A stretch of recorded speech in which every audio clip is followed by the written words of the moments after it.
bukan kita yang mencampakkan ataupun melepaskan anak panah tu, tapi Allah yang melepaskan panah tu. Apalagi bila kepada musuh. Jadi bila dia lepaskan tembakan tu, bukan kita yang hebat sangat untuk melepaskan tembakan sampai kena tepat tu, tapi Allah lah yang mengenakan tembakan tu kepada musuh. Itu dunia betul ni, dunia peperangan betul. Kalau kita memanah tu kadang-kadang tak berapa nak yakin sebab masih main-main. Masih kita rasa main lagi kan.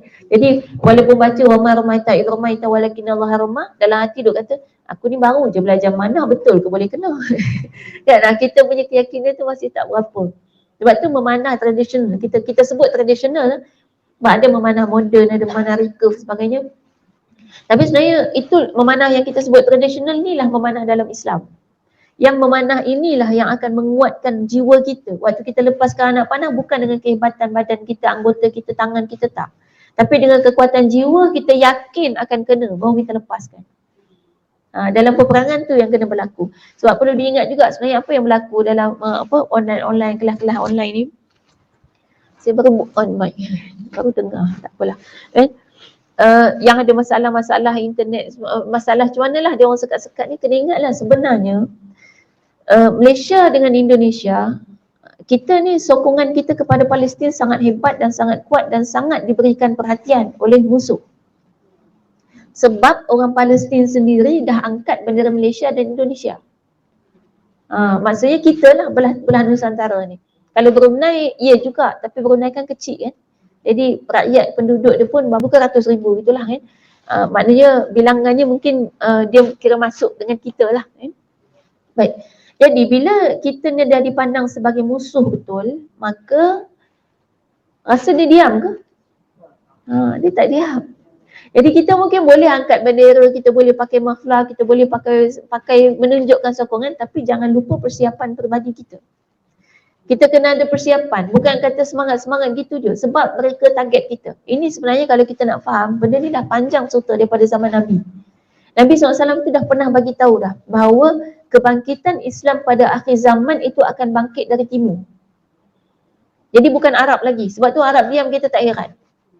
Arab tak buat apa-apa dengan Gaza tu kan. Duk sibuk meeting, apa pun tak buat lagi kan. Tak apalah, ada yang marah kan. Dia kata, adalah orang Arab buat. Tak apalah kalau dia nak buat, Alhamdulillah kan. Apa yang dia buat, Alhamdulillah.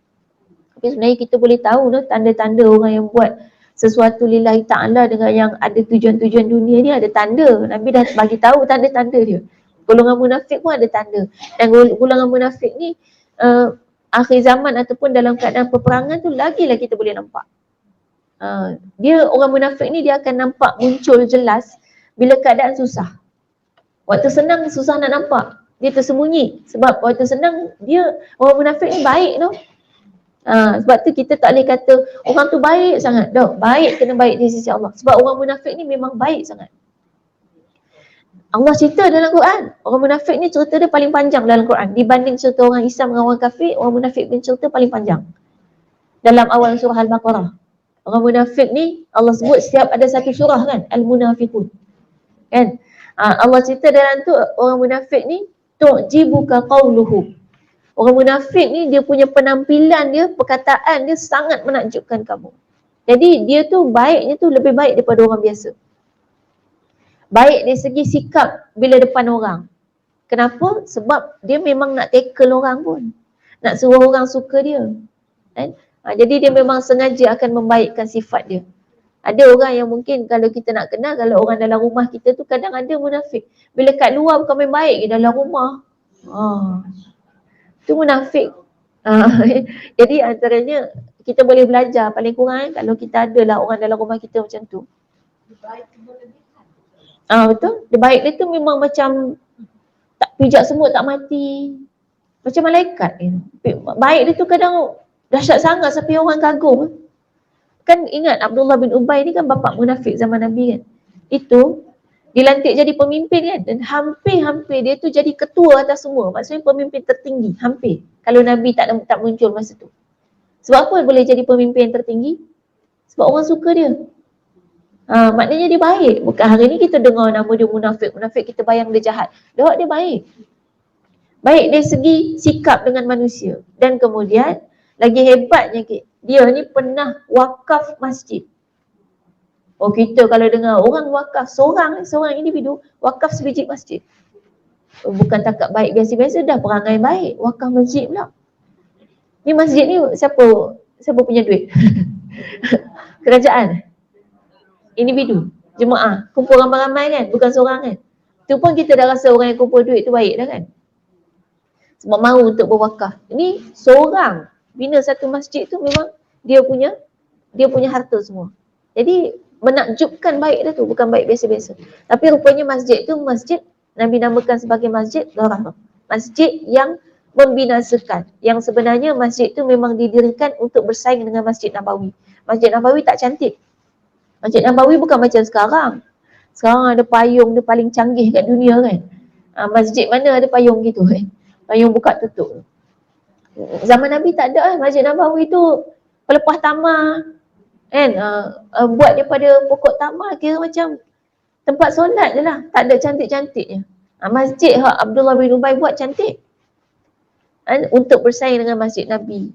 Jadi itu sifat orang munafik. Ini keadaan sekarang kita akan nampak. Dan bila Nabi SAW sebut dari timur, sebab Nabi sebut hadis tu kat Madinah. Jadi timur tu memang boleh jadi India ke Pakistan ke, yang penting timur daripada Madinah. Dan boleh jadi juga kita, tanah Melayu ni kan. Dan dengan sebab Nabi SAW sebutkan hadis itu, maka sahabat-sahabat zaman Nabi itu berusaha untuk mengislamkan belah kita. Jadi Islam datang ke tempat kita sejak zaman Nabi. Bukan tahun berapa tu dalam sejarah sekolah tu. Sejarah sekolah kita tu penjajah tulis no, palsu habis semua. Ya? Islam tu datang selepas pembukaan Melaka, pedagang-pedagang daripada Arab dari Melaka ke Melaka. Kata sejarah Melayu kita, sejarah buku sejarah. Padahal tak. Sejarah Islam datang sejak zaman Nabi. Sahabat memang datang tempat kita. Ada sahabat yang datang tempat kita untuk mengislamkan sebab berdasarkan hadis Nabi bahawa Islam akan bangkit dari sebelah timur. Baik, dan kemudian ni kalau nak cerita palsunya sejarah kita tu kan, sebenarnya ada satu yang saya fikir dah lama dah. Di Turki kita semua tahu sejarahnya yang disebut sebagai bapa kemodenan sebenarnya adalah penghancur tamadun Islam, Khilafah Utsmaniyah kan. Tapi dia sebut dalam buku sejarah sekolah dia sebagai bapa pemodenan, Kamal Atatürk. Sampai anak-anak muda kat sana memang kagum sangatlah dengan Kamal Atatürk. Dan sebenarnya ada satu lagi tanda kalau kita nak tahu orang ni kalau buat sesuatu bukan lillahi ta'ala, ialah muka dia tu wujud di mana-mana. Kan? Dia bertanda tu hari ni pun dalam keadaan apa yang berlaku di Palestin. Apa yang berlaku di Palestin, ada negara Arab yang kata nak menghantar bantuan, tapi saya rasa something wrong bila tengok video dia, bila muka dia besar, dipajang dan dibawa oleh anggota-anggota tentera. Saya kata ini tak kena. Sebab orang Islam, orang beriman bukan gitu cara dia. Dia dah ada kaedah sebenarnya, dah ada silibus dah. Orang beriman ni, dia takluk kota mana-mana pun, dia dapat tempat mana-mana pun, tak ada nama dia kat situ. Tak ada gambar dia kat situ. Sebab kita orang beriman tak ada keinginan pun untuk glamour. Dan kita tak ada rasa pun nak mendapatkan apa-apa kejayaan semata-mata untuk kepribadian kita, untuk dikenal orang dan sebagainya, tak ada. Sebab tu Istanbul tu kan Sultan Muhammad Al-Fatih yang dapat, kenapa tak ada nama dia? Padahal Istanbul tu dulu nama dia Konstantinopel. Konstantinopel tu adalah nama orang yang buka kota tu, Konstantin nama dia. Terletak nama kota tu Konstantinopel. Kemudian Sultan Muhammad Al-Fatih tak ada pula tukar nama jadi Muhammad ke Mehmet kan. Bahasa Turki kan Muhammad jadi Mehmet, tak ada. Dia letak nama, asal namanya Islambul. Islambul ni maknanya kota Islam. Lepas tu Kamal Atatürk tukar jadi Istanbul. Dia tak mahu nama Islam. Kan? Di Filipin dulu Islam tu, sahabat berjaya mengislamkan seluruh Nusantara sampai ke Filipina. Jadi bandar Manila tu sebenarnya maksudnya ialah minallah. Orang yang Islamkan tempat tu, dapat kota tu, dia tak sebut pun nama dia, tak ada nama dia pun kat Filipin. Filipin tu jadi nama Filipin tu sebab Philip. Orang yang jajah balik tempat tu. Nama Philip, orang tu nama Philip, dia letaklah nama Filipin. Jadi kalau orang kafir gitu cara dia. Dia letak nama, nak letak gambar dia sebab memang target dia adalah ada nama dia, dia nak glamour diri, peribadi dia. Jadi bila tahu pula sejarah kita ni banyak dipalsukan, antaranya yang kita boleh persoalkan. Ni benda-benda yang berlega dalam fikiran kita, dalam fikiran saya dari muda-muda dulu. Macam ada benda yang stuck dalam hati ni, nak ikut, nak follow semua yang ada ni. Antaranya bila Melaka kita sebut sebagai Kesultanan Islam, kita tahu di mana-mana pun bila ada sebuah kerajaan Islam, pasti yang ada di situ adalah masjid. Masjid adalah bangunan pertama yang akan dibina di mana-mana kota Islam. Tapi kenapa di Melaka tak ada masjid? Zaman Kesultanan Melaka. Tak ada langsung kan? Semua hancur. Maknanya ada yang hancurkan. Jadi maknanya pasti ketika mana masjid itu dihancurkan dan dimusnahkan, pasti ada pejuang-pejuang yang memperjuangkan masjid tu. Mereka pasti mati sebagai syuhada. Mana kubur syuhada kat Melaka? Tak ada. Habis. Semua tu tak ada dalam sejarah kita. Ya? Saya cuba cari dan saya jumpa juga jawapan dia. Memang betul rupanya. Antaranya salah satunya binaan Kota Formosa tu didirikan di atas keruntuhan Masjid Agung Melaka.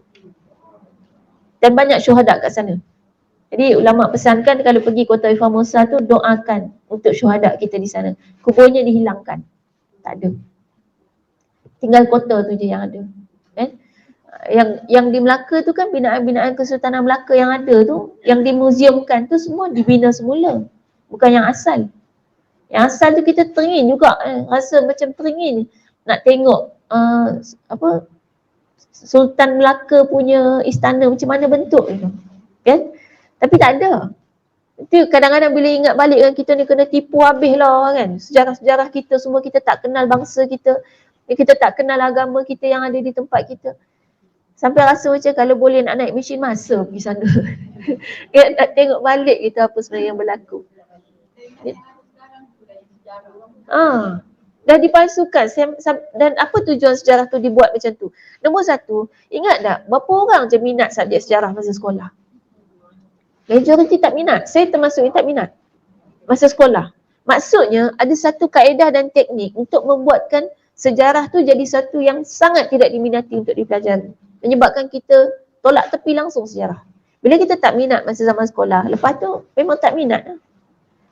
Tapi kalau saya minat balik bila kita tahu, terbongkar balik semua yang sebenarnya. Kan? Kalau inilah sejarah yang cerita kat sekolah, insya-Allah semua orang minat sejarah. Tapi bila dipalsukan, dibuat dalam bentuk yang sangat membosankan. Kena kenal Hitler, kena kenal apa benda yang tak apa-apa, saya pun tak berapa ingat juga sebab memang antara yang tak minat juga. Dan menyebabkan kita bosanlah, dah lah asalkan boleh jawab exam sudahlah, lepas tu lupa. Saya satu je, kalau boleh kita letakkan satu keyakinan bahawa ajaran Islam adalah yang terbaik. Apa yang Allah dan Rasul ajar itu pasti yang terbaik, dan apa yang ulama lakukan itulah sebenarnya qudwah hasanah, teladan kita yang terbaik. Baik, satu lagi kaedah yang kita temui, sebenarnya kaedah pembelajaran ulama-ulama ni yang tak dipakai lagi zaman sekarang sebab semua je pakai kaedah penjajah. Jadi masa tu memang kalau cakap orang marah sebab orang tak nampak. Tapi hari ni kita dah boleh buktikan terbukti hari ni, boleh nampak dah anak-anak umur 5-6 tahun boleh fasih bahasa Inggeris dengan hanya tengok YouTube. Maksudnya subjek itu boleh dipelajari dalam tempoh hanya beberapa bulan dah boleh fasih berbahasa itu. Tapi kita habiskan masa berbelas-belas tahun, malah mungkin sampai umur 20-an, tapi tak boleh cakap bahasa Inggeris. Sampai tua. Sampai tua memang tak boleh cakap bahasa Inggeris. Maksudnya, silibus tu ada, tapi disusunkan supaya kita tak pandai. Dia lain, kalau kita kata kalau nak buat kita tak pandai, kenapa buat kita tak sekolah je? Lain. Kalau kita sampai tak belajar, kita memberontak. Kalau kita tak sekolah, kita akan sangat, kenapa kita tak belajar, kita kena belajar, kita akan macam tu. Tapi kalau disekolahkan, tapi dibagi silibus yang buat kita jadi tak pandai, kita diam, kita tak tahu, kita tidak pandaikan. Kita ingatkan kita belajar, tapi masalahnya merasa pandai. Sebab apa rasa pandai? Sebab sekolah. Kalau tak sekolah, kita rasa tak pandai. Kalau rasa tak pandai, okey. Bila rasa tak pandai, kita akan belajar. Tapi bila kita sekolah, kita rasa pandai. Tambah bila belajar tinggi-tinggi kan, dapat CJ banyak-banyak tu, kita dah rasa pandai. Tapi sebenarnya kita tak pandai. Itu antara sebab saya tinggalkan dunia pendidikan tu. Saya lebih suka follow cara pendidikan, cara ilmuwan ulama. Tapi memang mencabarlah benda tu kan. Orang pandang macam-macam lah kan, sebab orang menerima pendidikan barat tu sebagai satu pendidikan yang terbaik sekarang.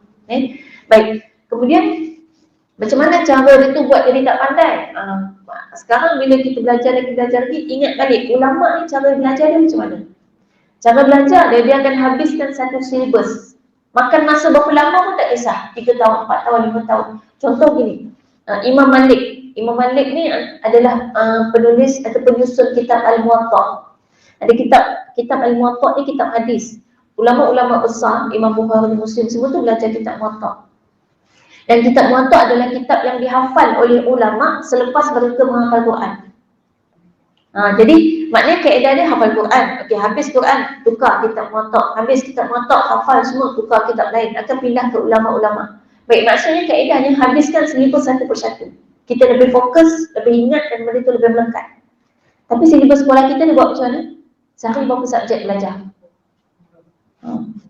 Tukar. Hari ni, dunia hari ni kita boleh bagi tahu macam mana TikTok ni satu video berapa saat kan? Dan kita selalu tukar tajuk. Setiap kali kita scroll tukar tajuk. Mula-mula tengok video Palestin. Bila kita tolak bawah, memasak lah. Kan? Tolak lagi bawah, kartun lah. Tolak lagi bawah, apa lagi? Jual baju. Jual baju. Tolak lagi bawah, orang menari pun ada. Tolak banyak, tukar-tukar tajuk. Dan kesan dia, kita akan tengok generasi sekarang kurang fokus. Bila tak fokus, lemah. Otak kita lemah bila kita tak fokus. Termasuk memanah tu mengajar kita fokus untuk membina kekuatan minda kita. Jadi bila tak fokus, otomatik semua lemah. Minda kita lemah, jiwa kita lemah. Jadi bila ada TikTok ni, kita dah boleh explain apa maksud tak fokus. Sistem pembelajaran kita tak fokus. Baru duk belajar subjek bahasa Melayu setengah jam je, tiba-tiba tukar matematik. Otak baru nak hangat, nak hot untuk faham bahasa Melayu ni. Tiba-tiba tukar matematik, dia sejuk balik bahasa Melayu, baru nak panas balik matematik. Jadi akhirnya dia secara psikologi dia menyebabkan kita jadi tak fokus. Dan akhirnya tak pandai, semua tak ingat. Boleh jawab exam ni.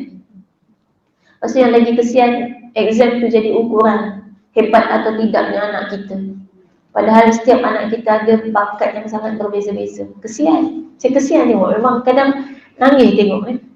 Ada anak-anak yang punya bakat luar biasa pada satu bidang yang lain. Tapi sebab cemerlangnya dia dalam pelajaran menjadi ukuran dan kebanyakan mak bapak nak itu, maka anak tu jadi mangsa. Dia terpaksa juga cemerlang dalam pelajaran. Dia terpaksa hilangkan semua minat dia yang lain. Terpaksa buang. Padahal itulah sifat khalifah dia. Contoh, dia pandai melukis. Itulah bakat dia. Melukis ni bakat. Kita tak boleh buat-buat. Kan? Ada orang dia contoh-contoh pun jadi lukisan. Itu bakat dia.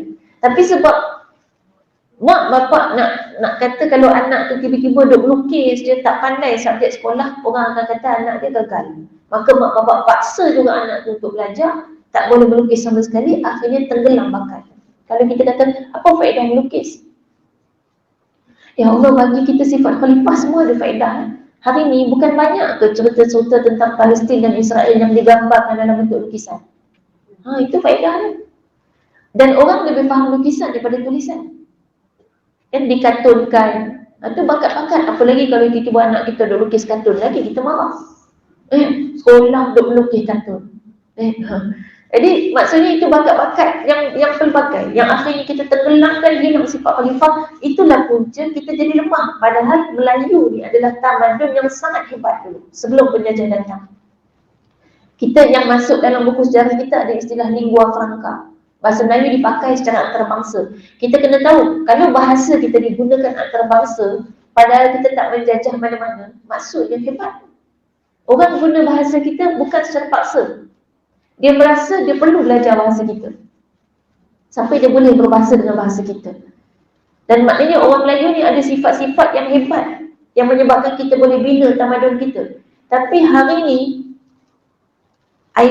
purata IQ penduduk Malaysia itu di bawah daripada purata IQ penduduk dunia. Purata IQ penduduk Malaysia sekitar 86, 87. Purata IQ penduduk dunia antara 90 ke 110. Dia IQ bukan 100 lah. IQ Albert Einstein 160. Maksudnya macam mana IQ orang Melayu yang asalnya hebat dulu, yang boleh berdagang dan jadi pusat perdagangan, itu kan maknanya hebat. Orang niaga ni orang cerdik. Jadi kalau tak cerdik dia tak boleh pergi. Macam mana boleh sampai lemah macam tu? IQ ni ada dua faktor yang akan membentuk dia. Faktor pertama ialah keturunan. Memang automatik, lahir-lahir dah ada dah IQ banyak tu. Yang kedua pendidikan. Jadi kalau IQ dia misalnya IQ dia penuh sebotol ni, tapi dengan sistem pendidikan yang salah boleh tinggal separuh. Ada IQ, tapi IQ ada had maksimum. Setiap orang dah lahir dengan IQ dengan had maksimum masing-masing.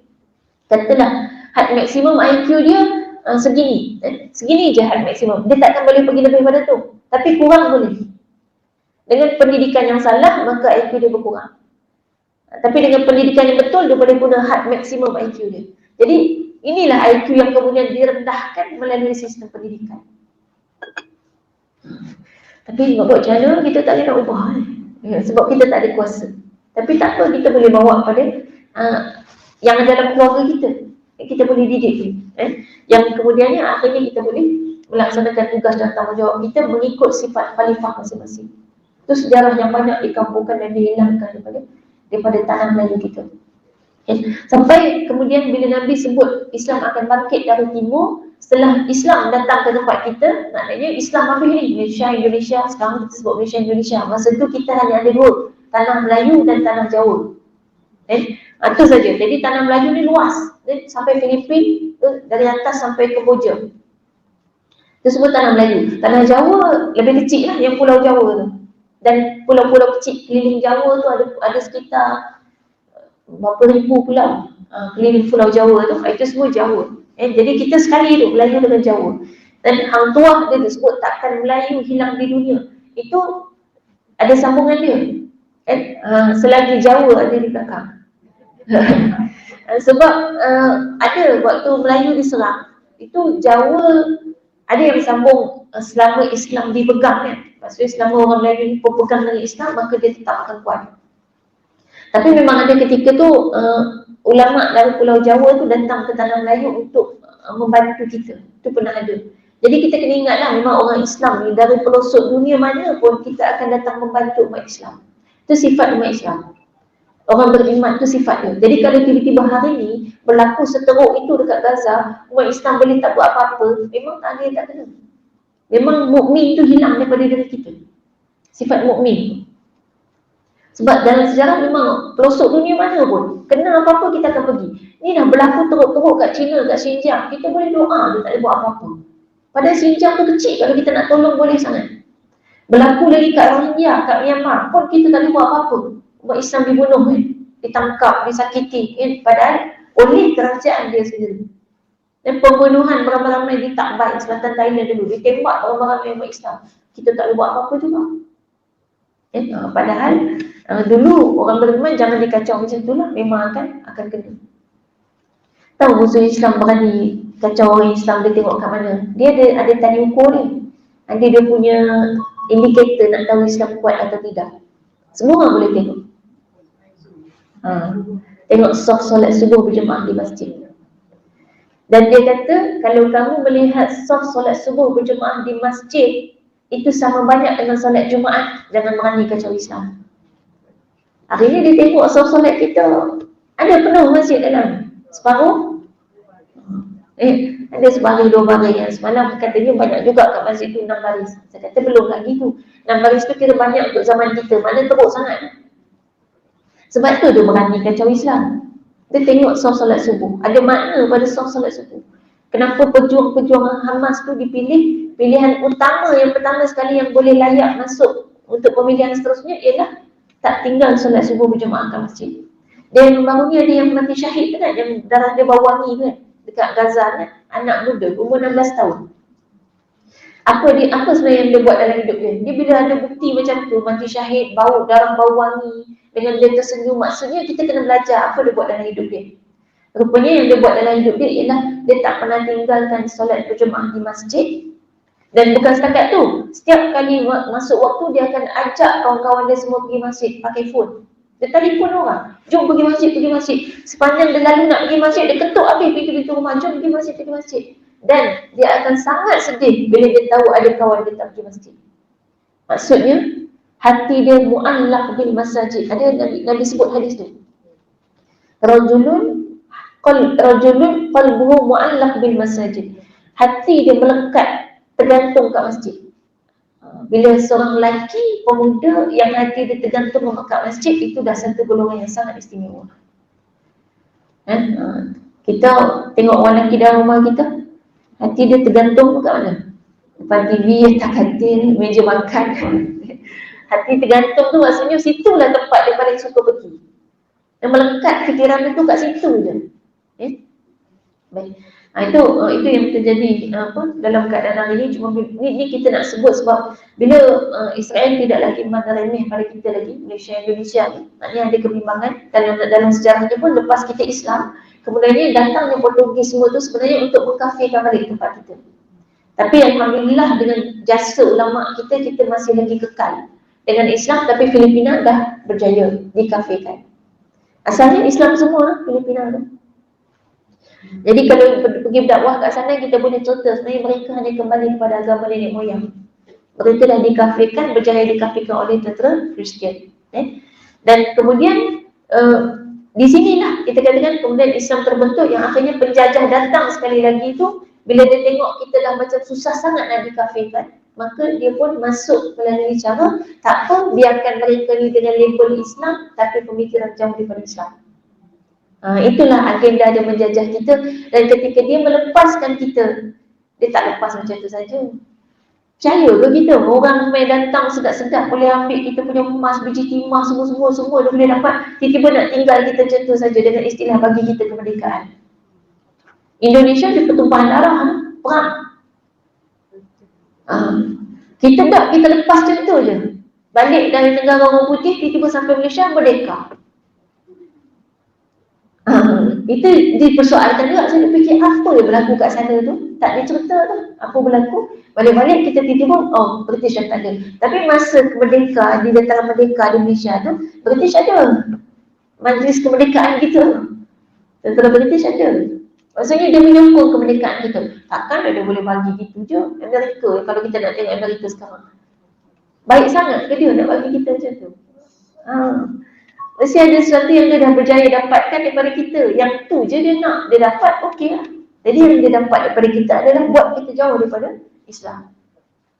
Dan hari ini memang nyata kebanyakan orang tak boleh baca Quran. Bila lidah dah kerah baru nak belajar baca Quran. Kan? Sebut pun dah payah dah. Dan nak sebut bot 33 hari tak sudah-sudah. Tak lulus-lulus. Dah kerah lidah. Jadi itu yang akhirnya dia berjaya. Dan memang itu yang dia nak. Sampai hari ini sebenarnya apa yang berlaku di Gaza itu prosesnya dah ratusan tahun. Proses daripada awalnya melemahkan kita, melemahkan umat Islam. Dan kalau kita kuat, dia takkan berani buat macam tu. Dan kita ingat kenapa dia boleh sokong Israel dan dia diamkan genosida istilahnya, genocide, pembunuhan beramai-ramai. Sebenarnya negara dia sendiri itu berdiri di atas pembunuhan beramai-ramai. Siapa penduduk asal Amerika? Orang Indian, bukan orang putih. Indian, kita panggil Indian kan? Indian Amerika orang sebut juga. Dia orang Indian yang kulitnya sawo matang. Dia tak putih. Yang pakai apa, bulu-bulu kat kepala tu kan. Dan itu penduduk asal Amerika, mereka bunuh beramai-ramai. Dan kemudian dia duduk situ. Kemudian dia dirikan kerajaan kat situ. Jadi memang bagi dia, it's okay lah genocide. Bunuh orang beramai-ramai, nanti kita menang. Nanti dia nak macam dia kata, tak apa, dia bunuh orang beramai. Memanglah orang bising sekarang. Lepas tu lama-lama orang diam. Sebab kebanyakan kita nak tai ayam. Betul tak? Orang zaman dari kita. Waktu orang supaya boykot, kita boykot. Nanti bila orang diam, kita pun diam. Guna semula barang tu. Jadi memang umum ramai orang macam tu. Dia pun tahu. Jadi dia kata tak apa, dulu nak bising sekarang bising lah. Yang penting nanti bila kamu dah dapat Gaza tu, kamu dah dapat semua tu jadi negara kamu, selesai. Macam Amerika, orang dah diam sekarang. Tapi lepas tu orang diam, dia dah dapat pun Amerika tu jadi tempat dia. Orang India jadi orang yang diketepikan. Kan, duduk kat tepi-tepi hutan, tepi-tepi bukit, pinggir-pinggir laut, sungai gitu kan. Dia tak ada tempat pun dekat negara itu. Sama dengan South Africa. Afrika Selatan, itu penduduk asal dia orang Afrika kulit hitam.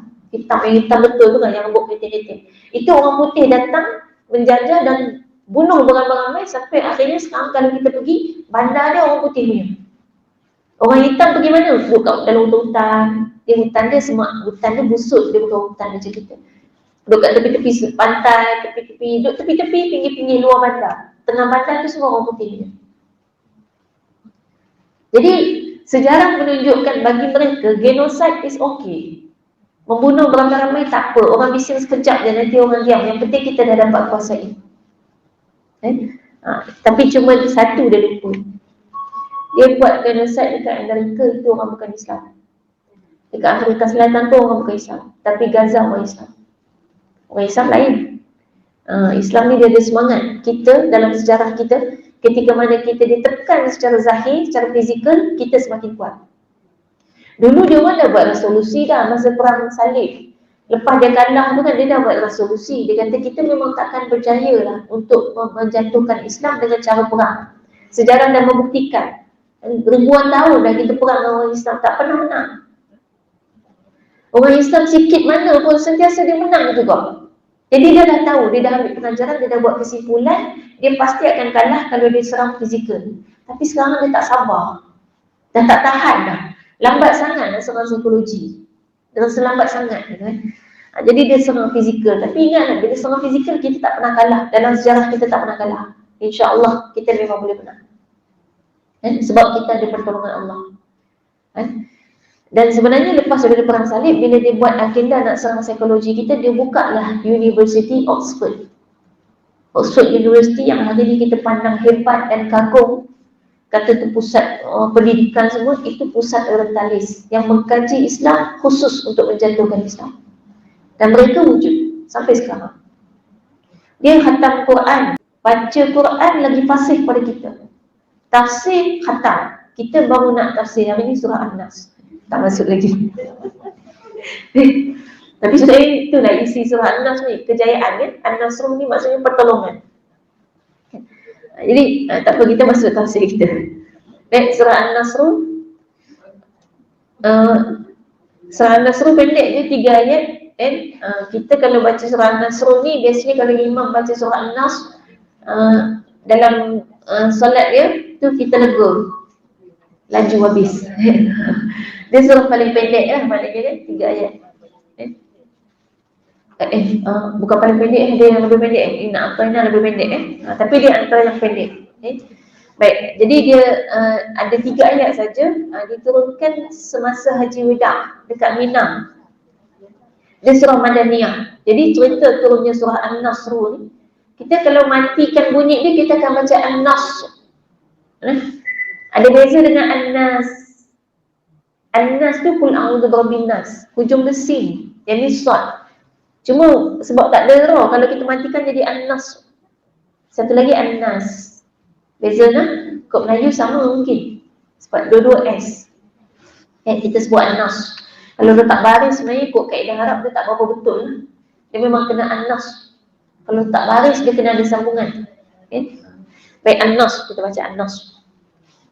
An-Nas ni surah yang diturunkan di Madinah, dan bermakna An-Nasr ni pertolongan. Nasrullah, pertolongan Allah.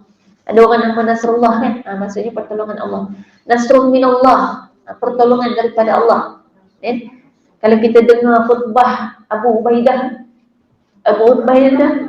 surah An-Nasr kan? Mula-mula memang minta surah Al-Mulk, lepas tu dimaklumkan tukar kepada surah An-Nasr. Idza jaa nasrullahi wal fath. Kadang kita nama surah tak kenal kena sebut ayat. Idza jaa, orang dah sebut surah Idza jaa. Surah Idza jaa tu surah An-Nasr. Idza jaa tu pangkal ayat dia. Idza jaa nasrullahi wal fath. Yang maksud idza jaa nasrullahi wal fath ialah idza maknanya apabila, jaa telah datang, nasrullah pertolongan Allah, wal fath dan juga pembukaan. Jadi pembukaan itu pembukaan apa? Kota Mekah. Jadi apabila datang pertolongan Allah dan juga pembukaan kota Mekah. Maksudnya ini cerita tentang pembukaan kota Mekah yang maksudnya kemenangan umat Islam. Kan dulu kan Nabi duduk Mekah 13 tahun kan, tapi kan lepas tu hijrah ke Madinah. Mekah dikuasai oleh golongan musyrikin, orang kafir. Lepas tu Nabi pindah ke Madinah dan kemudian satu hari Nabi nak pergi haji, tapi disekat. Itu berlaku perjanjian Hudaybiyah kan. Maknanya Nabi cancel, tak jadi pergi, tapi potong sembelih kambing, dam kan, bayar dam. Dan kemudian tahun ke-8 hijrah, Nabi pergi dengan 10,000 tentera dan akhirnya dapat masuk kota Mekah dan menaklukkan kota Mekah. Jadi masa itulah kota Mekah kita dapat balik, Islam dapat. Dan Kaabah kita dapatkan balik pada tahun ke-8 hijrah. Maksudnya ini tahun ke-8 ni Nabi meninggal tahun ke berapa hijrah? Ingat balik, kat Mekah berapa tahun duduk? 13. Kat Madinah 10. Nabi umur berapa? Meninggal, wafat 63. Nabi jadi Rasul umur 40. Jadi 40 tambah 13 kat Mekah kan. Jadi 53 kan. Maknanya umur 54 Nabi duduk kat Madinah. 10 tahun kemudian umur 53 lah, 53 kan. Masih 53 lagi duduk kat Madinah. 10 tahun kemudian Nabi wafat, umur 63 kan. Jadi maknanya tahun hijrah ni mula kat Madinah kan. Jadi maknanya masa Nabi umur 53 itu tahun 1 hijrah. Tahun 8 hijrah Nabi umur apa? Matematik. 53 tambah 8 berapa? 61. Nabi nak wafat lah, baru dapat Mekah. 61. Lagi 2 tahun je Nabi wafat. 61 dapat kota Mekah tahun ke-8 hijrah. Kemudian tahun ke-9 hijrah berlakunya wufud. Wufud ni maksudnya orang masuk Islam ramai-ramai. Jadi Mekah ni bukannya pergi sana bunuh orang sana dah. Orang sana masuk Islam. Jadi akhirnya Mekah Islam. Dan sampailah sekarang kota Mekah dan Madinah itu termasuk kota yang tidak boleh dimasuki oleh orang bukan Islam. Tapi baru-baru ni masuk. Madinah dah masuk kan. Masa saya pergi umrah barulah maknanya tahun ni kan, di Madinah ada orang perempuan tak pakai tudung. Jumpa masa tu perjalanan kami pergi dari Masjid Nabawi nak pergi Masjid Kubah. Tiba-tiba ada perempuan tak pakai tudung Arab. Maknanya dah ada yang mula berani tak pakai tudung. Nanti kalau ada yang mula, ada yang ikut. Biasanya gitu kan. Yang nak mula tu yang kena berani lebih. Dan maknanya memang dah ada berani.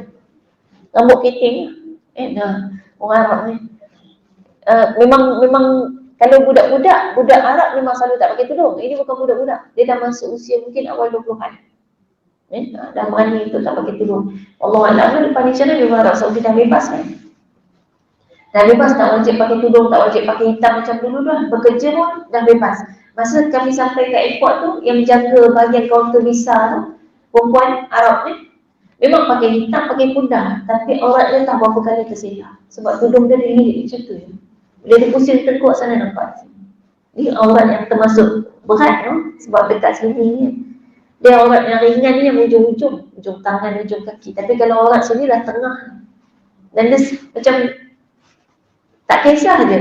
Bila kata terselak, dia tutup balik. Tutup tu macam tu je lah. Bukan kata, alamak tu selak tu, kena pasang apa gitu kan. Sebab senang sangat dia selak. Toleh kepala je selak.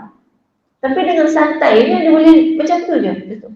Lepas tu bila dia cakap lagi semua, toleh lagi, terselak lagi. Lepas tu dia gini pun. Maksudnya, tak ambil berat pun. Macam, terselak tutup je lah. Terselak lagi, tutup lagi. Tengok kenapa macam ringan sangat. Kemudian tangan memang terbuka lah sampai sini. Memang dia pakai lengan panjang tapi kan jubah longgar. Jadi bila dia cakap-cakap macam tu terselak memang sampai sini. Jadi maknanya dalam bab orang walaupun dia pakai pudar macam dah tak apa kisah pasal orang. Itu kerja ke airport kan. Yang sebenarnya bila tengok suasana tu dianggap menyedihkan. Wanita bekerja tak ada masalah. Tapi kan aurat tu antara syarat kan. Syarat paling penting. Kalau kat Malaysia ni dah lama lah macam tu. Kita dah kata tak apalah ni macam perjuangan kita lah nak memperbaiki. Tapi di sana tu dah elok gitu.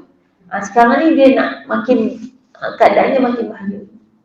Macam mana yang kita yang lain apa yang kita nama semua macam dia dulu dalam dua 3 tu Tapi dia pergi dia dalam bentuk dia seorang wanita. Tapi dia begitu. Allah laknat.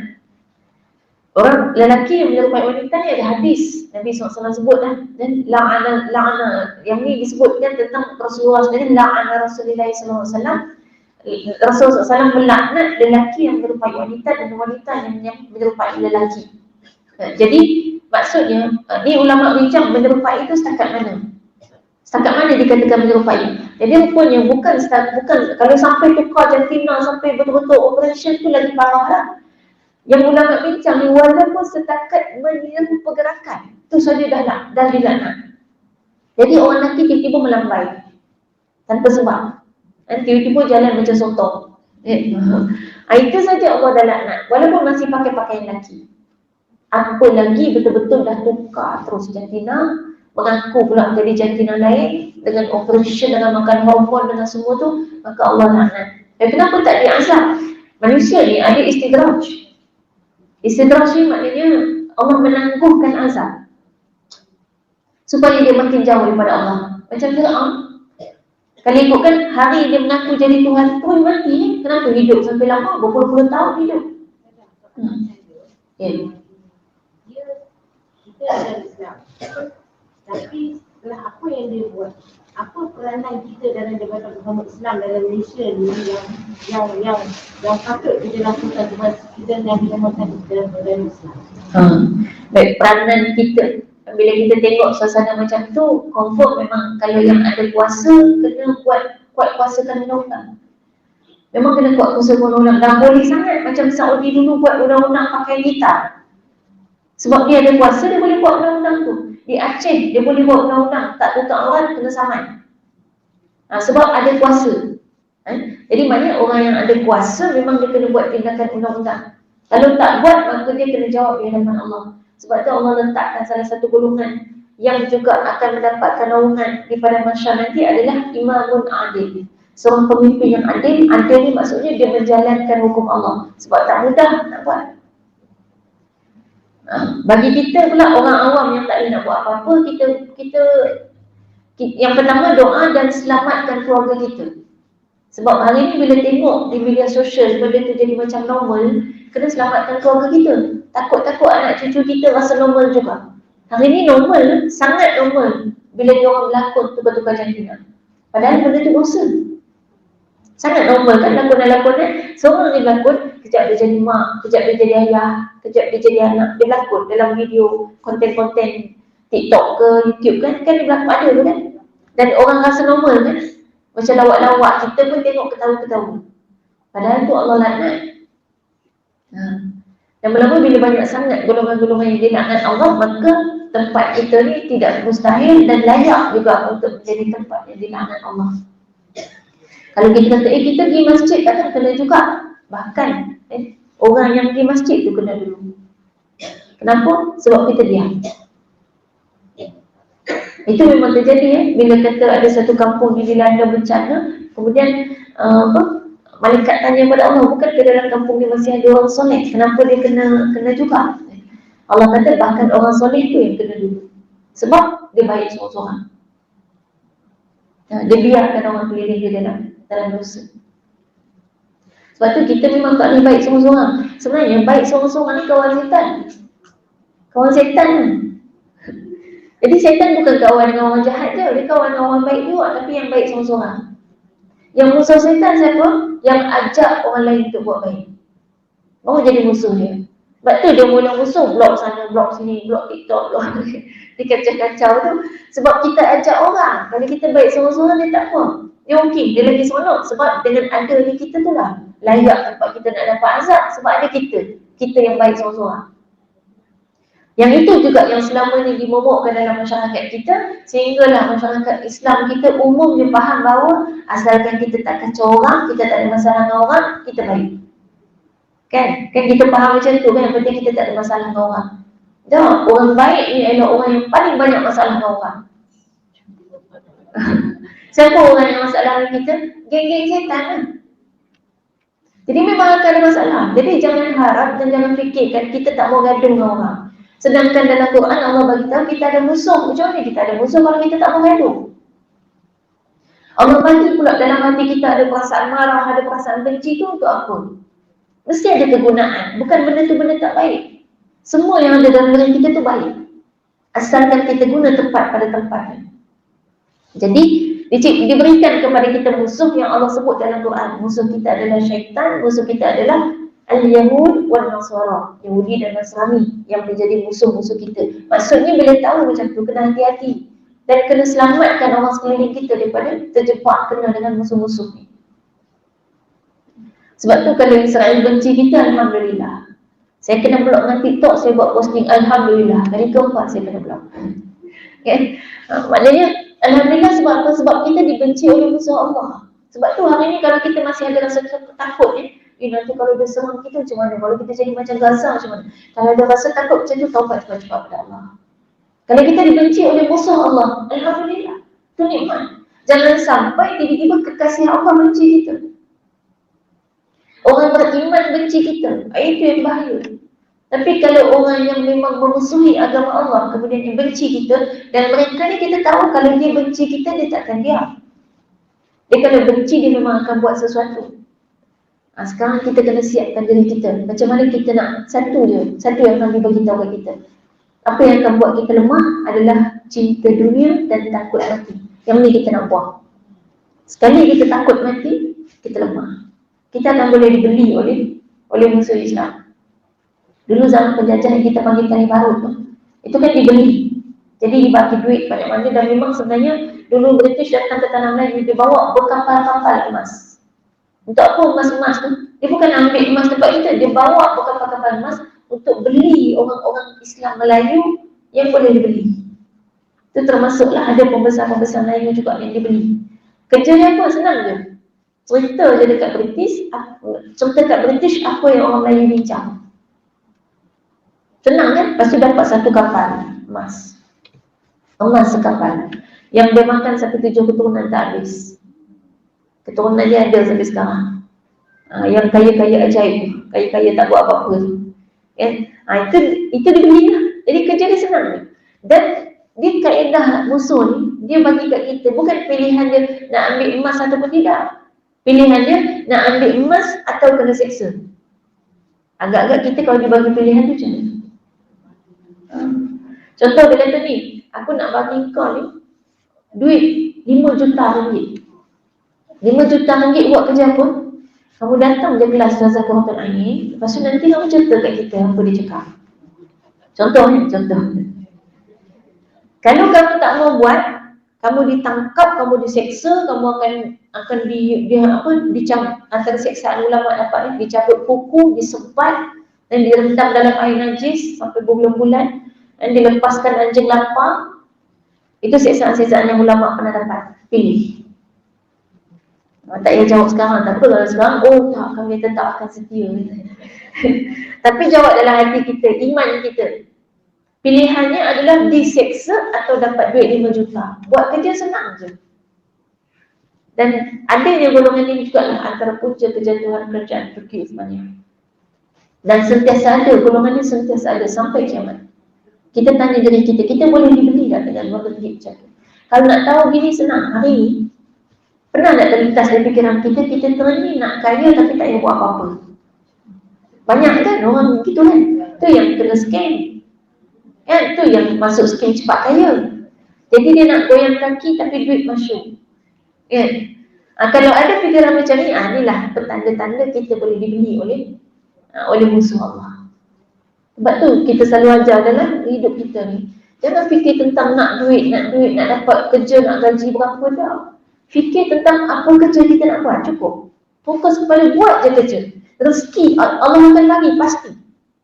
Dan kita tak boleh fikir tentang income berapa, pendapatan berapa. Allah bagi, memang betul Allah bagi. Kita tak pernah kerja, tak pernah cari. Tiba-tiba datang sampai kita fikir nak buat apa, tak ada banyak.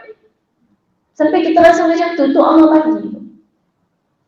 Yang penting kita bekerja, fokus kepada buat je kerja. Orang tak nampak ke, orang nampak ke, kita buat kerja. Sebab kalau sekali kita fikir untuk jadi kaya dan dapat duit dengan tanpa buat apa-apa, waktu tu kita dah sangat lemah. Dan waktu tu kita boleh dibeli.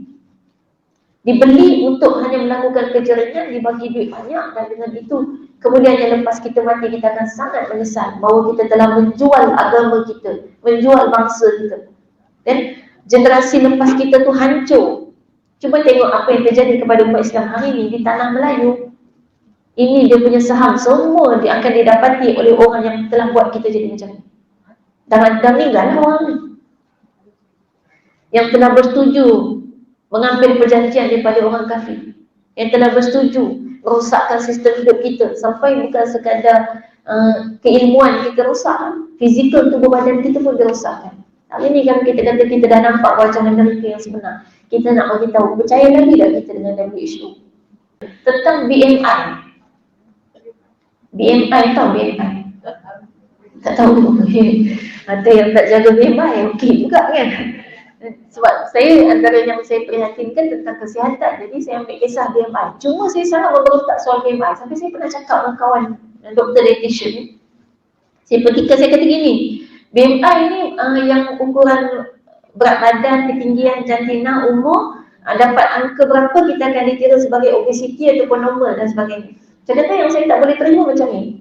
Sebab dihitung yang diukur hanyalah berat badan kita, umur, jantina dan ketinggian. Lebar tak kira. Sedangkan lebar lain-lain kan. Bahu biasa inci kan. Saiz kaki tak kira. Saiz kaki ada sini, saiz kaki 5. 5, bukan kaki 5. Ukuran 5 kan. Ada 6, ada 9, ada 10. Ada, saya 10.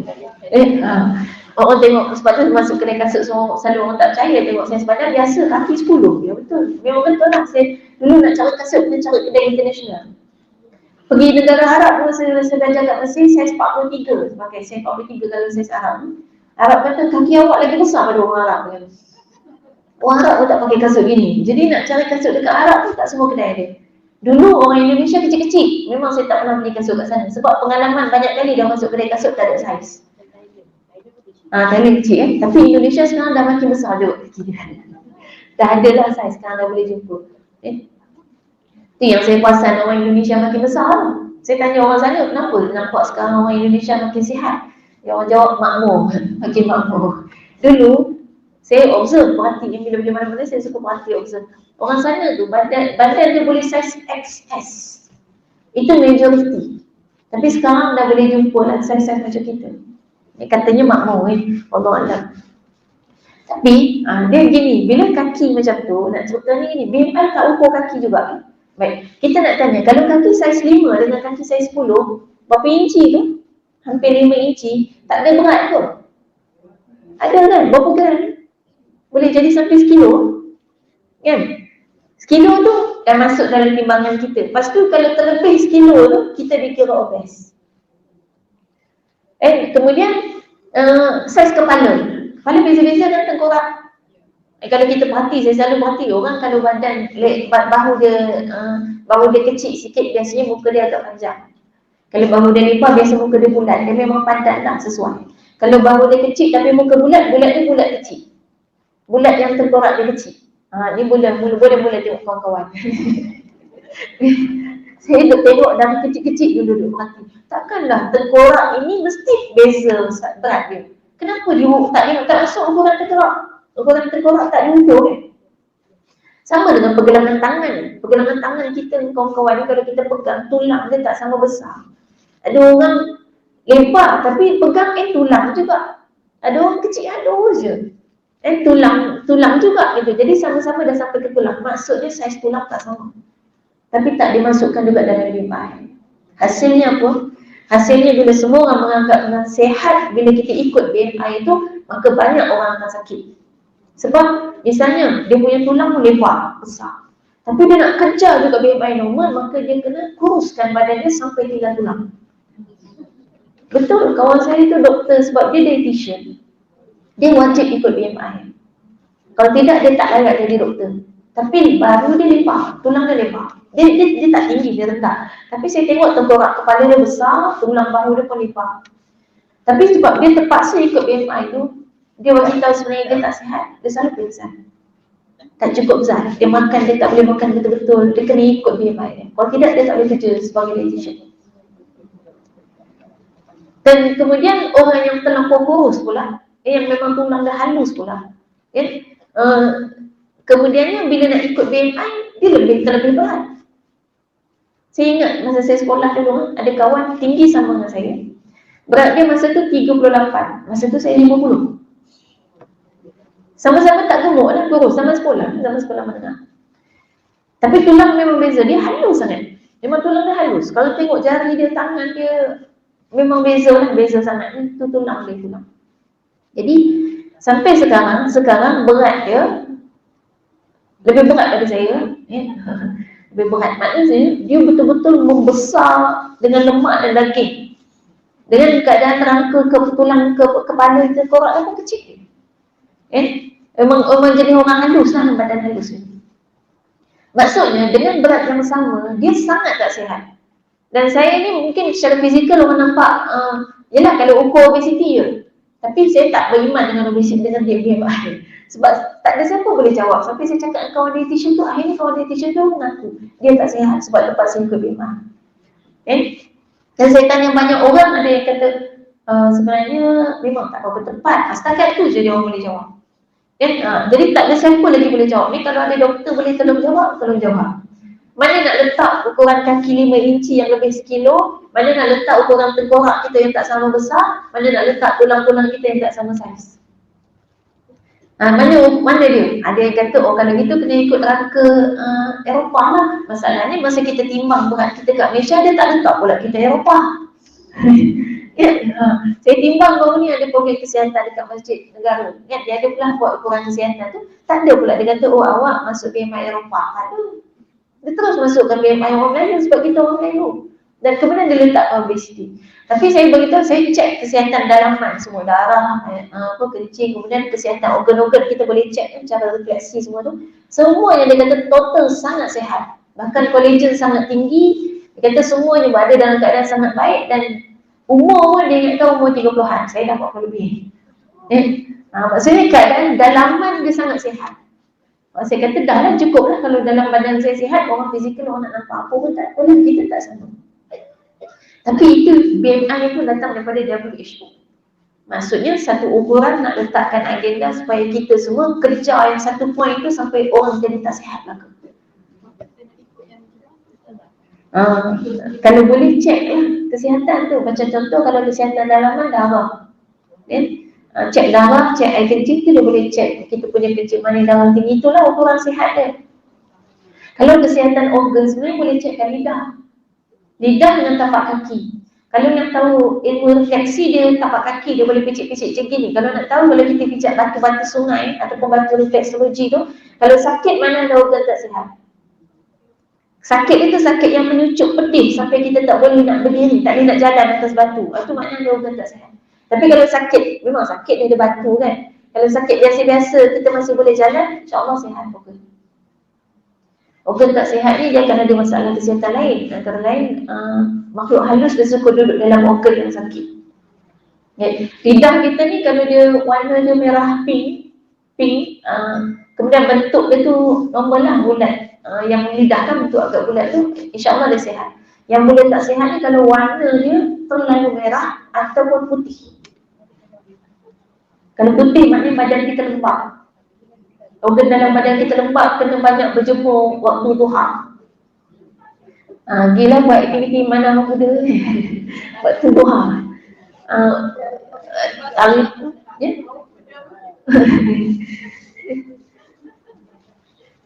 Waktu duha lah, dia punya waktu tu matahari duha tu yang akan menghilangkan kelembapan dalam badan kita. Maknanya cek organ-organ dalam. Dan kalau yang ni macam Kak memang nampak rangka memang dah besar. Jadi rangka besar jangan ikut BMI. Kalau ikut BMI tu dia akan kata obes. Memang obes lah kalau ikut kan. Tapi mungkin berat memang agak lebih, dia memang ada lemak juga. Cuma maknanya kadar ni tu tak adalah lampau sangat sampai betul-betul. Kadang mungkin sekadar overweight. Dia ada overweight, over obes kan. Banding dengan orang yang memang rangka kecil, kemudian tiba-tiba saiz badan dia besar, tu mungkin memang terlebih lemak dia. Dan tulang kita pun dia sesuai dengan badan kita. Bila badan kita, tulang kita Allah bagi besar, maknanya bila badan besar, tulang kita mampu untuk menampung. Bila kita terlampau kurus sampai tinggal kulit dengan tulang kita pun komplain juga. Aku nak buat kerja apa? Dia kan untuk menampung badan kita, tiba-tiba tulang tak ada kerja. Sebab tak ada daging, tinggal kulit je. Tulang ni memang untuk menampung daging kita, badan kita ni supaya dia jadi kuat dan melindungi juga organ-organ dalam badan kita. Adik, maknanya yang penting intinya cek lah. Cek kesihatan tu. Kalau apa, kita kata kita tahu kesihatan yang dalaman dalam badan kita ni, kalau semua okey, ni tak ada masalah. Dan satu lagi, ada setiap badan orang ni pun ada dia punya sifat juga kan. Contoh kalau darah kita, ada orang darah rendah sejak lahir dan biasanya keturunan. Ada seorang doktor kat Indonesia, ni doktor ni dia dah balik kepada nature kita, kepada perubatan Melayu yang sebenar. Doktor ni kata, ada orang tanya kalau darah rendah nak buat macam mana supaya normal. Sebab kita dah letak, WHO letak tahap normal darah macam ni. Orang semua kejar nak dapat macam tu, sampai kita jadi sakit sebab nak kejar macam tu. Rupanya dia kata kalau darah rendah tak boleh buat apa. Dan memang awak darah rendah, awak kena hidup cara orang darah rendah. Maksudnya, dia bukannya penyakit, tapi dia sifat kita. Dia sifat kita, macam contohlah, orang ada kulit hitam, kulit putih, kulit sawo matang. Kita tak boleh kata, kulit hitam ada penyakit, kena putihkan. Kulit putih ni tak sihat, kena sawo matangkan. Dan kita memang kulit macam tu. Hitam ke putih ke sawo matang, itu kulit kita. Hidup dengan cara kulit kita. Sama dengan darah. Jadi orang darah rendah, yang dia kena jaga dan kena tahu adalah ada makanan-makanan yang dia tak boleh makan yang akan menyebabkan drop lagi dia punya darah. Itu je. Tapi hiduplah cara orang darah rendah. Itu normalnya kita. Sebab tu ada satu lagi yang saya duk fikir, penyakit-penyakit psikologi. Kan? Dilabelkanlah macam-macam penyakit psikologi. Habis semua orang sakit. Saya kata, saya teringin nak belajar psikologi, tapi saya tak boleh terima teori-teori yang sebut sakit-sakit psikologi. Sebab dalam Quran dah ada bahawa semua ini merupakan sifat-sifat manusia. Zaman Nabi SAW, semua itu adalah sifat-sifat manusia yang kita kena handle dan kendalikan. Bukan penyakit yang perlu dicari ubat, yang kemudian kita akhirnya bila dikatakan sakit, kita pun main setting, kita kata, saya sakit mental. Bila dok kata diri kita sakit, nama sakit betul. Padahal semua orang ni lahirnya sihat. Cuma cara berfikir beza. Lepas tu dia siap label. Kalau macam ni sakit mental ni, kalau macam ni sakit mental ni. Habis semua sakit. Kena makan ubat pula. Ubat tidur yang dia bagi. Bukan menyembuhkan, menambah sakit lagi. Banyak dah. Jadi kalau maknanya kita nak ambil sekarang, dah kita tahu yang mereka tu siapa, boleh lah nak cerita ni. Dulu tak tahu, duk mengagung-agungkan lagi, duk rasa dia hebat, dia paling modern, paling canggih. Dan sekarang dah ada pun doktor yang menemukan sebenarnya apa yang kita dikatakan sebagai ubat itu bukan ubat, tapi yang dilarang untuk disebut sebagai ubat pun ubat kita yang sebenar. Kan tak dibenarkan untuk sebut Kak Fatimah ubat, Rajakani ubat, atau Kak Ali ubat, tak boleh kan? Kat Malaysia ni tak boleh kan? Dia hanya boleh disebut sebagai membantu mengobati. Padahal itulah ubat-ubatan tanah Melayu. Sebelum kedatangan British, dia ada bisnes besar penjajah. Satu dunia, dia tak cukup dengan kaya sikit-sikit. Dia nak menguasai satu dunia, termasuk kekayaan dia. Ni baru sikit lah kita cerita. Ada banyak lagi tu. Kalau dengar semua tu, sakit hati tu. Saya kadang terasa pedihnya hati ni. Patutlah Allah sebut dalam Quran, azab mereka yang memusuhi Islam ni, azabun alim. Azabun alim ada beza dengan azabun azim. Ulama bincang, kenapa ada golongan dapat azabun azim, ada golongan dapat azabun alim. Azabun azim ni azab yang sangat dahsyat.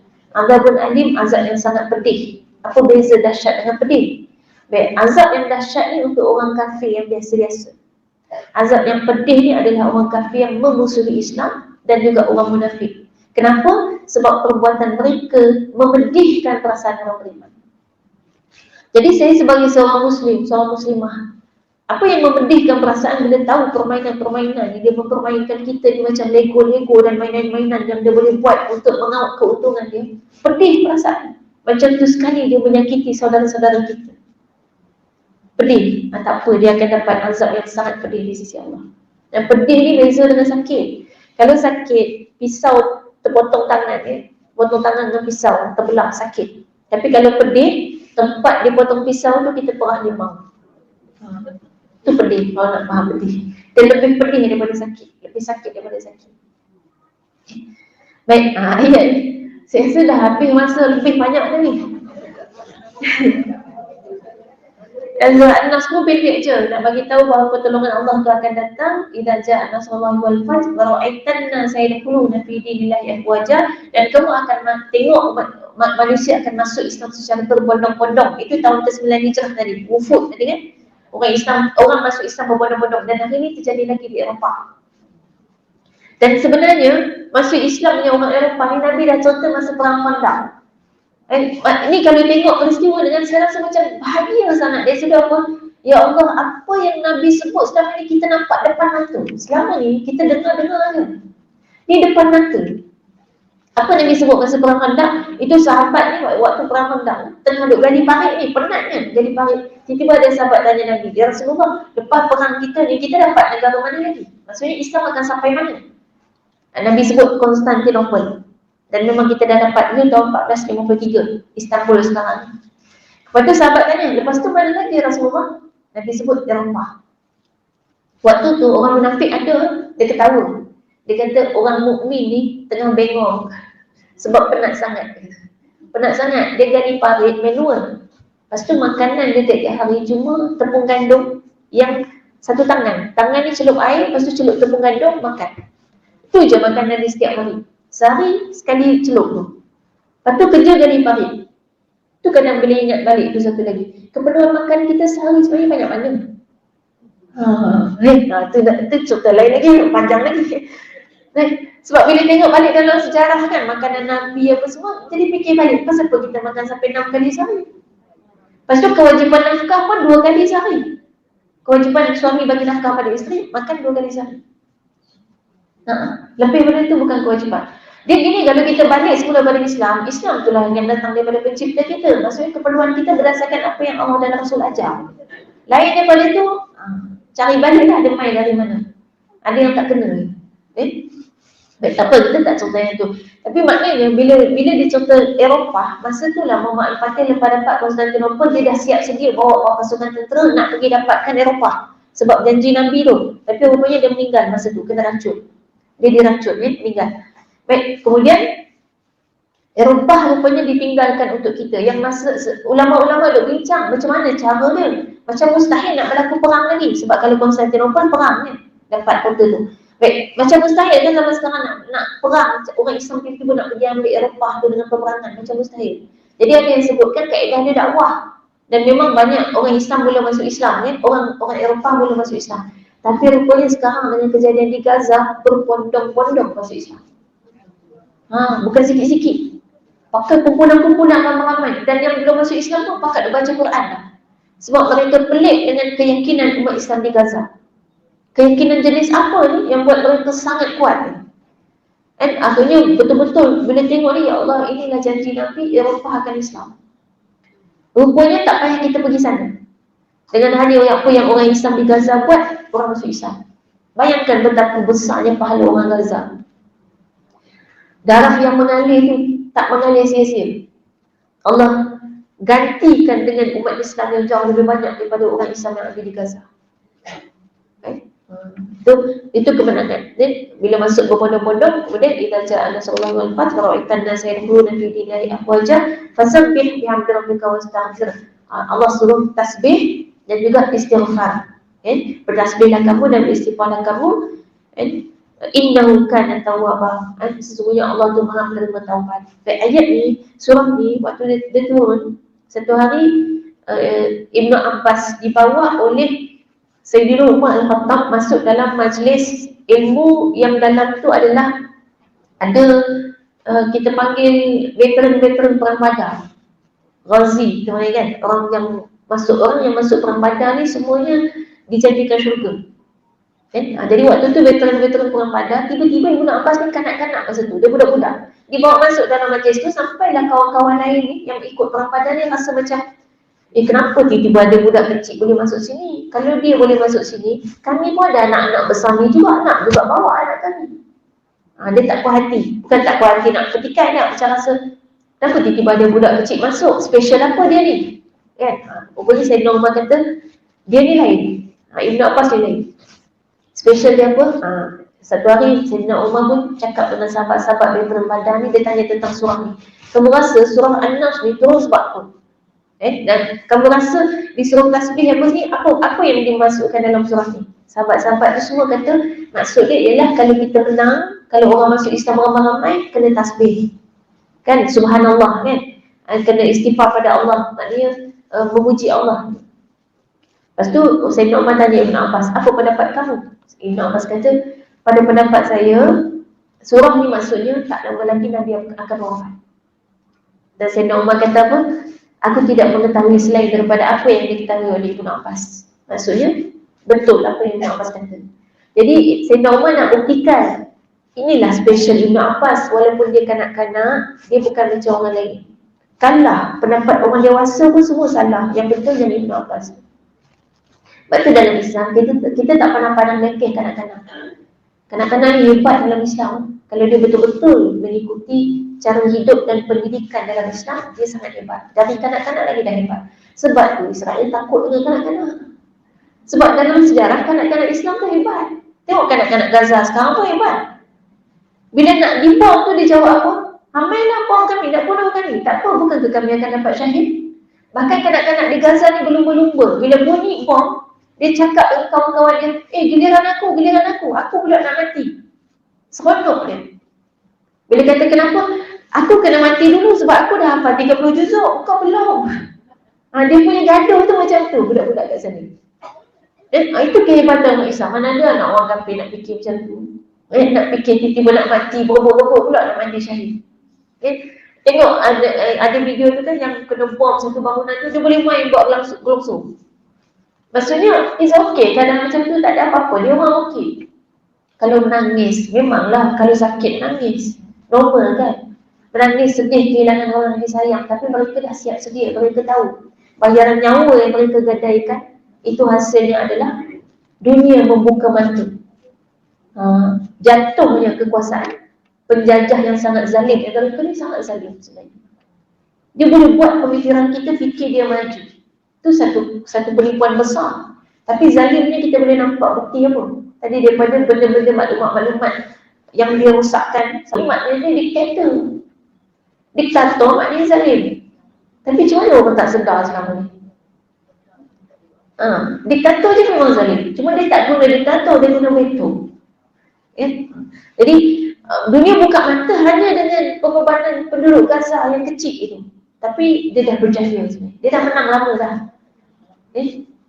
Baik. Jadi itu cerita dalam surah ni yang maknanya bila datang kemenangan dan Nabi bila kata Nabi hampir wafat, maka Nabi diperintahkan untuk memperbanyakkan tasbih, puji Allah, kemudian banyakkan istighfar. Dan sebab itulah ayat ini ditutup dengan innahu kana tawwaba. Allah Maha Pengampun.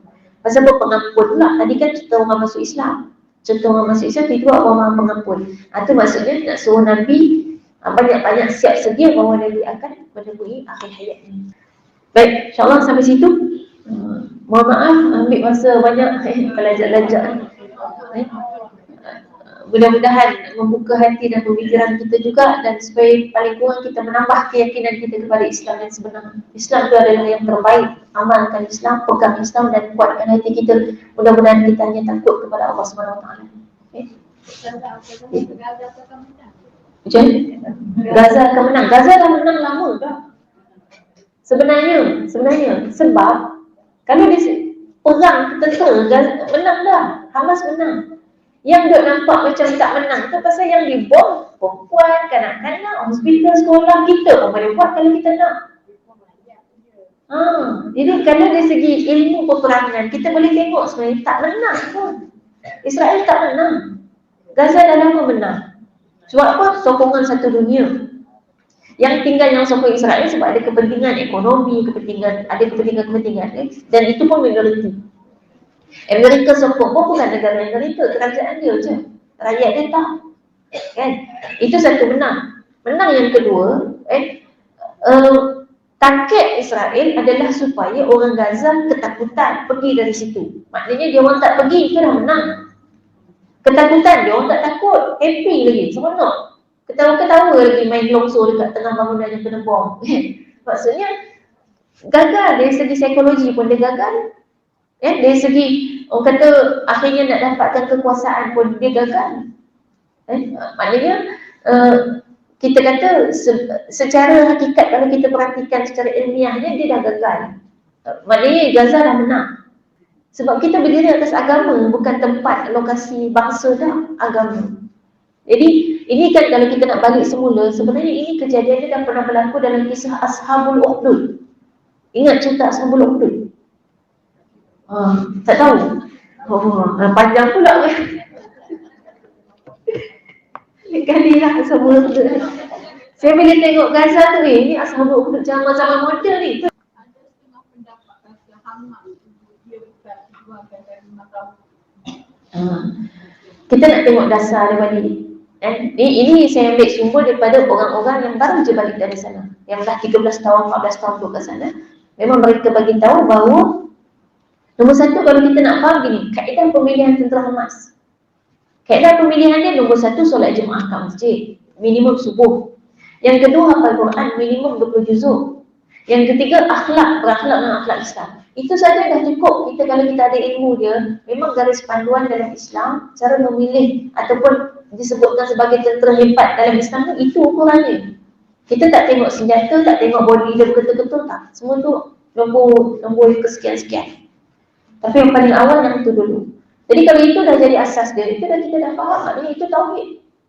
Ingat musuh Islam ni dia main dari dalam dan luar, nak pecah belahkan kita, nak buat kita confuse.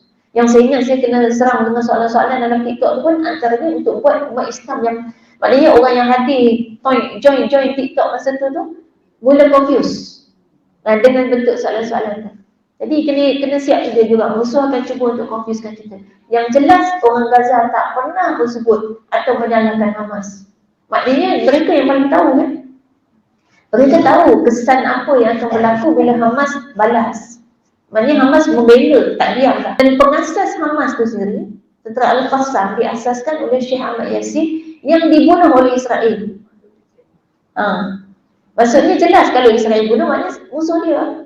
Itu pengasas kepada Hamas. Jadi kita faham dari segi itu zahir je kita faham maknanya apa perjuangan dia. Lepas tu orang nak tuduh apa pun ikut dia. Memang orang akan cuba tuduh. Masih lagi nak kata pengganas. Padahal dunia dah menyaksikan Islam bukan agama yang ganas. Pengganas tu Israel sebenarnya. Orang Eropah dah faham. Sampai dia orang kata selama ni kami ditipu, kata Islam ni pengganas. Ganas kok mana? Tengok orang Gaza mana ganas dia? Tak ada. Maknanya mereka dah buka mata. Kita kalau masih belum buka mata, kita ketinggalan. Kalau faham contoh Ashabul Ukhdud, sebenarnya orang Gaza dah ambil keputusan untuk menjadi Ashabul Ukhdud. Cuma kalau contoh Ashabul Ukhdud tu seorang, tapi yang ni satu penduduk satu kota. InsyaAllah ada masa kita contoh Ashabul Ukhdud. Itu pun kalau ingat, kalau sampai ke tajuk tu lah, ataupun kalau rasa nak ingatkan boleh je bagi tahu. Ustazah contoh Ashabul Ukhdud. Kalau balik nak cari sendiri pun boleh juga. InsyaAllah. Baik. Tak faham dia tak faham. Kita contoh dalam edition masa kini edisi zaman moden. Betul. Sebab tu memang kena kuliah tu untuk menjelaskan kan. Sebab baca tahu dengan faham berbeza. Baik. Sekarang tu wallahu a'lam, aku lupa hadza wa astaghfirullah wa lakum. Wassalamualaikum warahmatullahi wabarakatuh. Kita tutup dengan tasbih kafaratul